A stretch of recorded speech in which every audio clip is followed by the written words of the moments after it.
Shalom, saudara yang diberkati dalam nama Tuhan Yesus Kristus. Bertemu lagi dengan saya, Pendeta Novel Saragi.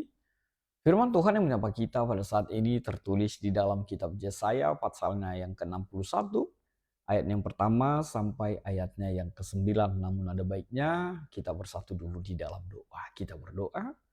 Bapa di dalam sorga, terima kasih Tuhan Yesus, kasih setiamu, rahmatmu, yang selalu terjadi nyata dalam kehidupan kami Tuhan. Satu kerinduan kami rindu disapa oleh kebenaran firman, maka berfirmanlah Engkau, sebab kami siap untuk menerimanya. Amin. Shalom, saudara yang diberkati dalam nama Tuhan Yesus Kristus. Seperti yang saya sebut tadi bahwa firman Tuhan yang menyapa kita, tertulis di dalam kitab Yesaya, pasalnya yang ke-61 ayat yang pertama sampai ayatnya yang ke-9. Begini firman Tuhan. Roh Tuhan Allah ada padaku, oleh karena Tuhan telah mengurapi aku, Ia telah mengutus aku untuk menyampaikan kabar baik kepada orang-orang sengsara dan merawat orang-orang yang remuk hati, untuk memberitakan pembebasan kepada orang-orang tawanan dan kepada orang-orang yang terkurung kelepasan dari penjara, untuk memberitakan tahun rahmat Tuhan dan hari pembalasan Allah kita, untuk menghibur semua orang berkabung, untuk mengaruniakan kepada mereka perhiasan kepala ganti abu, minyak untuk pesta kain kabung, nyanyian puji-pujian ganti semangat yang pudar, supaya orang menyebutkan mereka pohon terbanting kebenaran, tanaman Tuhan untuk memperlihatkan keagungannya. Mereka akan membangun reruntuhan yang sudah berabad-abad dan akan mendirikan kembali tempat-tempat yang sejak dahulu menjadi sunyi. Mereka akan memperbaharui kota-kota yang runtuh, tempat-tempat yang telah turun-temurun menjadi sunyi. Orang-orang luar akan melayani kamu sebagai gembala kambing dombamu, dan orang-orang asing akan bekerja bagimu sebagai petani dan tukang kebun anggur. Tetapi kamu akan disebut imam Tuhan dan akan dinamai pelayan Allah kita. Nah, kamu akan menikmati kekayaan bangsa-bangsa dan akan memegahkan diri dengan segala harta benda mereka. Sebagai ganti bahwa kamu mendapat malu 2 kali lipat, dan sebagai ganti noda dan ludah yang menjadi bagianmu. Kamu akan mendapat warisan 2 kali lipat di negerimu, dan sukacita abadi akan menjadi kepunyaanmu. Sebab aku, Tuhan, mencintai hukum dan membenci membenci perampasan dan kecurangan. Aku akan memberi upahmu dengan tepat dan akan mengikat perjanjian abadi dengan kamu.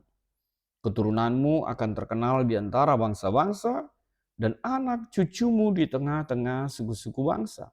Sehingga semua orang yang melihat mereka akan mengakui bahwa mereka adalah keturunan yang diberkati Tuhan. Demikian firman Tuhan. Saudara yang diberkati dalam nama Tuhan Yesus Kristus. Luar biasa sekali ketika nats ini ditutup dengan kalimat, sehingga semua orang yang melihat mereka akan mengakui bahwa mereka adalah keturunan yang diberkati Tuhan. Luar biasa sekali. Kenapa itu semakin menjadi luar biasa? Sebab kita tahu apa konteks, apa yang menjadi latar belakang, atau bagaimana situasi historis ketika firman Tuhan ini dituliskan. Kita tahu bahwa ketika firman Tuhan ini dituliskan, situasi yang dialami oleh bangsa Israel ketika itu. Sebab pasal 61 ini dituliskan dalam konteks pasca pembuangan. Setelah bangsa Israel kembali dari pembuangan di Babel sekitar tahun 538 sebelum Masehi, melalui dekrit Raja Kores dari Persia, itu bisa kita baca di dalam kitab Esra 1 ayat yang pertama sampai ayat yang keempat. Sebab meskipun mereka kembali ke Yerusalem, kenyataan yang mereka hadapi tidak seperti apa yang mereka bayangkan. masih jauh dari harapan mereka. Kota Yerusalem, bait suci hancur, ekonomi sangat sulit sekali, keadilan sosial masih menjadi kerinduan, masih menjadi tantangan. Tapi lihatlah, tapi dengarlah apa yang dikatakan oleh kalimat atau nats yang terakhir tadi. Sehingga semua orang yang melihat mereka akan mengakui bahwa mereka adalah keturunan yang diberkati Tuhan. Luar biasa sekali, terpujilah Tuhan. Orang akan melihat bahwa mereka adalah keturunan yang diberkati Tuhan. Dan sejatinya itulah yang melingkupi, itulah yang menjadi bagian dari bangsa Israel dan umat percaya saat ini. Bahwa nyatalah kita adalah keturunan yang diberkati oleh Tuhan. Amin. Saudara-saudara yang diberkati dalam nama Tuhan Yesus Kristus, sahabat terbaik dalam kasih Tuhan. Apa yang menjadi penegasan dari kitab Yesaya pasal 61 ayat 1 sampai ayat yang ke-9 ini? Penegasan yang pertama tidak lain adalah adanya janji pemulihan oleh Tuhan sendiri. Dan Tuhan yang akan memakai, mengurapi hambanya, memberitakan, membawa kabar baik itu. Jadi persislah seperti tema kita yang mengatakan, memberitakan tahun rahmat Tuhan. Nabi menyebutkan dirinya adalah pribadi yang telah diurapi Tuhan, roh Tuhan ada padanya, dan dia dipakai oleh Tuhan menyampaikan kabar baik itu. Yang kedua, yang mau ditegaskan adalah tahun rahmat Tuhan. Artinya Tuhan menyatakan bahwa waktu pemulihan dan penghakimannya, tahun rahmat Tuhan itu juga mengacu kepada tahun Yobel. Yang bisa kita baca di dalam kitab Imamat pasal yang ke-25 ayat yang ke-10 itu. Di mana tanah dikembalikan, utang dihapus, dan para budak dibebaskan. Dalam Yesus, tentulah tahun rahmat ini menjadi kenyataan bagi setiap pribadi yang menerima Tuhan Yesus dalam kehidupannya. Tetapi penghakiman juga akan datang bagi mereka yang menolak keselamatan itu. Lalu apa yang ketiga yang mau ditegaskan? Umat Tuhan akan dipulihkan. Dipulihkan, bahkan dimuliakan di dalam Kristus. Seperti apa yang disebut di dalam ayat yang keempat sampai ayat yang ketujuh itu. Israel akan membangun kembali reruntuhan-reruntuhan itu dan menjadi berkat bagi bangsa-bangsa Tuhan, bagi bangsa-bangsa lain. Kita melihat bagaimana Tuhan berjanji bahwa Israel akan kembali bangkit dari kehancuran akibat pembuangan selama ini. Lalu apa yang keempat? Tuhan adalah Allah yang adil dan setia. Ingat, Tuhan akan menegakkan keadilan dan mengikat perjanjian dengan bangsa Israel, dengan umat. Sebab kita tahu Tuhan itu adalah pribadi yang membenci ketidakadilan dan akan selalu membela mereka yang tertindas. Tuhan ada di pihak kita. Lalu apa yang menjadi kaitan tema? Ketika tema kita memberitakan tahun rahmat Tuhan. Hal yang pertama yang bisa kita kaitkan dengan tema ini tidak lain adalah tahun rahmat Tuhan adalah waktu pembebasan dan pemulihan. Maka melalui ayat yang pertama dan ayat yang kedua, Nabi menyatakan bahwa dia diurapi oleh Tuhan untuk membawa, mensoundingkan kabar baik itu kepada semua orang. Kepada orang miskin, menyembuhkan yang patah hati, membebaskan tawanan, dan mengangkat jiwa yang remuk, hancur, redap.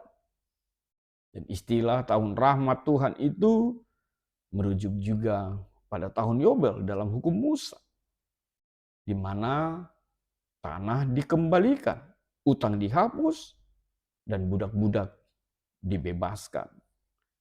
Maka apa yang kedua yang bisa kita kaitkan dengan tema kita saat ini? Di dalam Yesuslah digenapi tahun rahmat Tuhan itu. Seperti apa yang tertulis dalam Lukas 4 ayat yang ke-16 sampai ayat yang ke-21 itu. Yesus juga membaca Yesaya 61 ayat 1 sampai 2 ini di sinagoge di Nazaret ketika dia dimintakan membacakan firman Tuhan. Dan Tuhan Yesus mengatakan, pada hari ini genaplah nats ini sewaktu kamu mendengarnya. Silakan kita baca Lukas 4 ayat yang ke-21 itu. Itu artinya apa? Yesus sendirilah penggenapan dari tahun rahmat Tuhan itu. Di dalam Yesuslah rahmat Tuhan itu nyata dalam kehidupan kita. Lalu apa yang ketiga? Umat Tuhan dipanggil untuk mewartakan tahun rahmat Tuhan sudah datang, sudah bekerja di dalam kehidupan kita.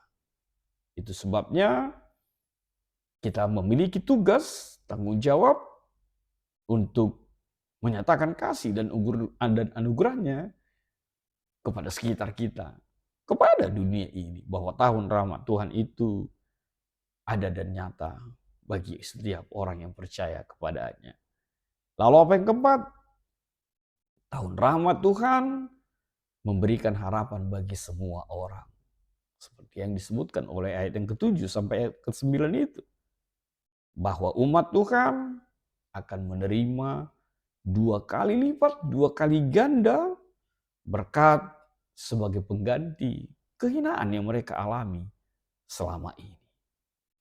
Saudaraku, sahabat terbaik dalam kasih Tuhan, apa yang bisa kita petik menjadi refleksi bagi setiap kita pada saat ini? Hal yang pertama, apakah kita menyadari bahwa kita hidup di dalam tahun rahmat Tuhan? Artinya, mari kita menyadari bahwa hidup kita semua adalah bagian dari rahmat Tuhan, suka duka. Itu adalah bagian dari tahun rahmat Tuhan yang nyata dalam kehidupan kita. Lalu apa yang kedua, refleksi bagi setiap kita. Apakah kita, aku, kita semua sudah menjadi pembawa kabar baik bagi orang lain? Apakah kita sudah menggunakan hidup kita untuk membawa pengharapan kepada orang lain? Apakah kita juga peka terhadap orang yang sedang mengalami penderitaan dan butuh penghiburan? Lalu apa yang ketiga? Refleksi bagi setiap kita, apakah kita sudah hidup sebagai imam Tuhan yang memuliakan namanya? Apakah hidup kita mencerminkan kemuliaan Tuhan? Apakah di dalam hidup kita terlihat nyata ada usaha yang selalu kita lakukan untuk hidup dalam kebenaran, keadilan, dan kasih itu? Lalu apa yang keempat? Apakah kita menjalani hidup ini dengan pengharapan? Seperti apa yang dikatakan oleh ayat 7 sampai ayat yang ke-9 itu. Di mana ditegaskan bahwa Tuhan akan memberikan berkat ganda bagi umatnya dan menjadikan mereka terkenal sebagai orang yang diberkati. Maaf. Dan ini menunjukkan bahwa Tuhan setia pada janjinya dan tidak akan pernah meninggalkan umatnya. Itu sebabnya dituliskan di kalimat yang terakhir tadi. Mereka adalah keturunan yang diberkati Tuhan. Lalu apa yang terakhir yang menjadi refleksi bagi setiap kita?